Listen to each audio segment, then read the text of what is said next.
Right, this is the problem. The biggest problem. You ready?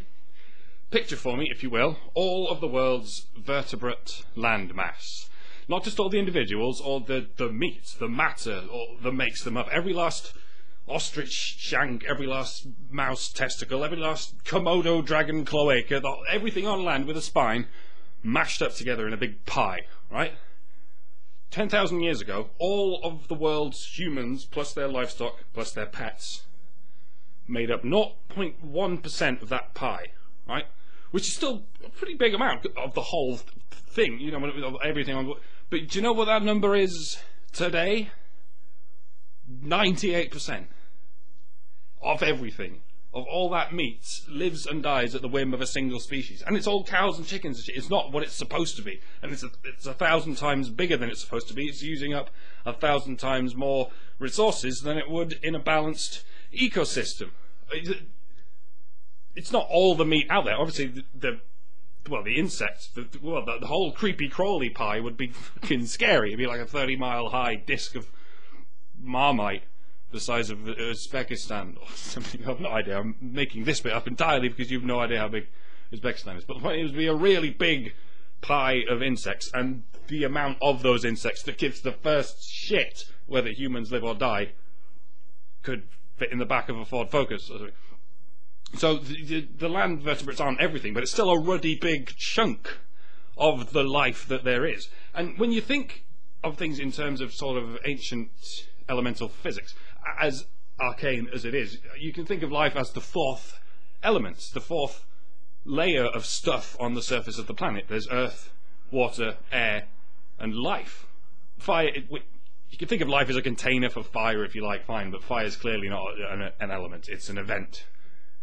Yeah, that one was well wrong, sorry. And there's no ether either. Don't be a wally. But there is life. And what's basically happened is it's a huge chunk of that life has suddenly turned human, or, you know, been drafted into Project Human, which is the equivalent of a huge, vast expanse of the atmosphere suddenly turning green, or a big piece of the ocean suddenly turning black. The fact that these kinds of things are kind of happening might not be as ironic as it sounds. Get a rotten orange, you'll get a rotten apple, right? But really it would be the equivalent of the air turning into a kind of air that's so green and so toxic that it's become self-aware, to the point where it even knows exactly how to stop itself from turning the whole air green and destroying the world. And here I am, a single particle of that exploding green gas, pleading with his fellow particles if they wouldn't mind awfully considering the possibility of maybe not exploding. This is what I mean when I say, please don't show me pictures of your children, because you might as well be showing me the hornet's nest you pulled out of your basement, or the handful of maggots you found in your hair one day, or an acrid, sour-smelling patch of fungus on one of your genital warts. You might as well be saying, hey, look at this, and then throwing a cow at me, because all you're doing is reminding me of the global disaster in which you are willingly taking part. What's worse is when two people are trying for a baby, and for whatever reason they're unable to conceive, and for some reason we're supposed to feel sorry for them. What? You have unprotected, uninhibited sex with your soulmates as often as you physically can, and no babies have ever popped out. Poor you! But we want babies. Exactly, you're an idiot. A selfish, misguided idiot whom karma has completely failed to punish. Look, I know I often sound kind of like I hate certain kinds of people because I think those kinds of people are stupid, but really it's ideas I hate, stupid ideas. I don't hate people for their deficiencies. That wouldn't make sense. What I hate is the stupid ideas that fill the holes left by the deficiencies. Stupid ideas that very much evolution has lumbered us with. You know, ideas that used to be beneficial, used to be smart, but are now stupid. Get out of our territory, you're not like us, is what apes think. And apes are kind of stupid.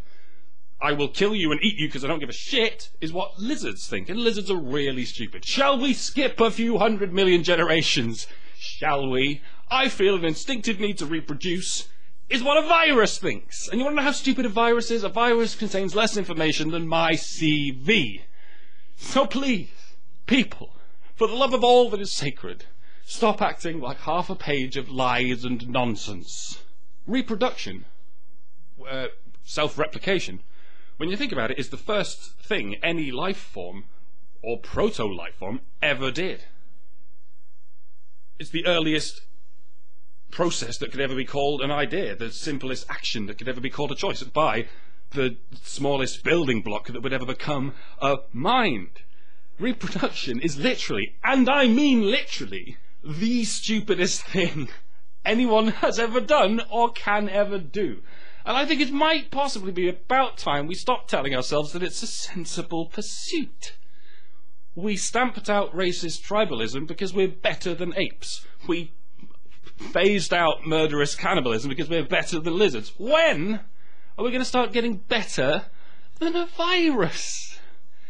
If we're going to go extinct, and we probably are, let's at least do it with dignity, like the proud mammals we are. Let us walk out into the good night and get mauled by a bear, not simply burst from a badger's eye like a lancet fluke, hoping our spores will somehow make it to another world. No! The time has come to be rational. There is no reason to reproduce that is reducible to anything above genetic instinct. And as I have just reasoned, that genetic instinct is the stupidest thing in the known universe. Right. Now, there are several counter-arguments to be made here, and I will do you the favour of dispensing with the three that are by far the most common and fallacious. Number one, the id, or argument from crotch-brained reductionism. You just don't want anyone else having sex because you're not getting any. Sure, airtight critical thinking. There, Mike's not getting laid, therefore overpopulation's not a problem.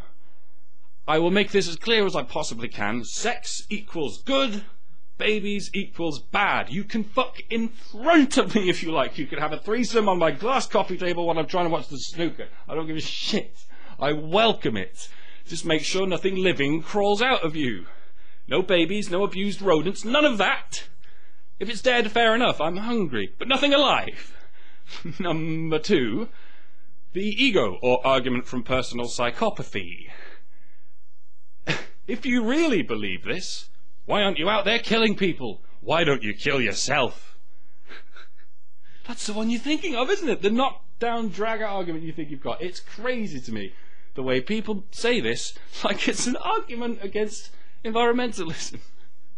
I think maybe you should consider the possibility of recycling. Why don't you kill yourself? Yeah? You think there's too much litter? Why don't you kill yourself? I'm not advocating death. I am criticising birth.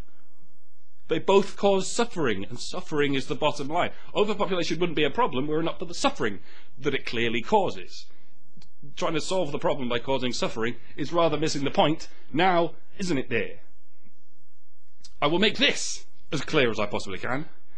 People who already exist deserve to exist. People who don't. It's the new people are the part of the problem we can control, the part of the problem we can be moral in controlling. Sam Harris, in The Moral Landscape, uses the phrase, the worst possible misery for everyone, to describe the sort of philosophical bedrock of suffering. But what he didn't mention is you can achieve something worse than the worst possible misery for everyone. You simply make the everyone bigger. Number three, the superego, or argument from undiagnosed stupidity. What if nobody had children? Huh? Then what would happen? Didn't think of that, did you, Mr. Smarty Pants? What if everyone stopped having children? Where would we be then? Where would we be then? We would have 3 or 4 generations of absolute bliss. And then we fade into extinction. As opposed to what we're headed for if you keep reproducing, we're going to have 3 or 4 generations of ever-increasing bloating and cramming and sweating and starving and general devaluation of human life, and then we'll explode into extinction, taking God knows what else with us. In any case, Captain, look at the size of my straw man. I'm clearly not expecting 100% of the people to agree with this, but I'm damn sure 100% of them are going to hear it.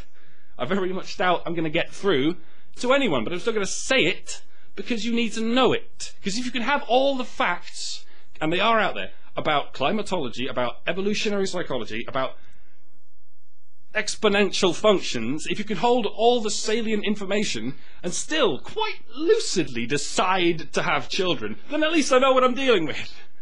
A vicarious sociopath and a dangerous egomaniac. Evil, basically.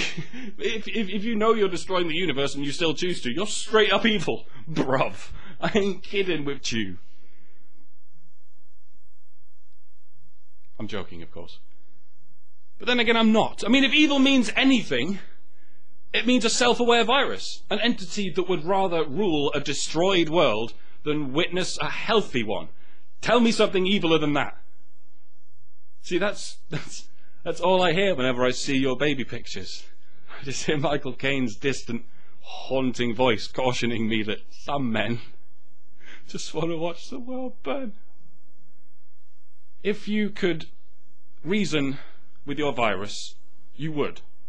And if your virus could listen so as to understand, it would cooperate. It would realize that it could fit 5 million individuals under a fold of mucus in your small intestine, live to the end of time and do no one any harm whatsoever, instead of mindlessly filling the space, killing you, itself, and everything inside you. Well, I can reason with you. You can listen. Please do. We could have a 1st century conversation about this, or we could have a 21st century conversation about this. Harris again.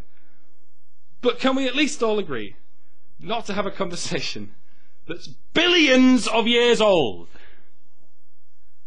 Goodbye and fuck off.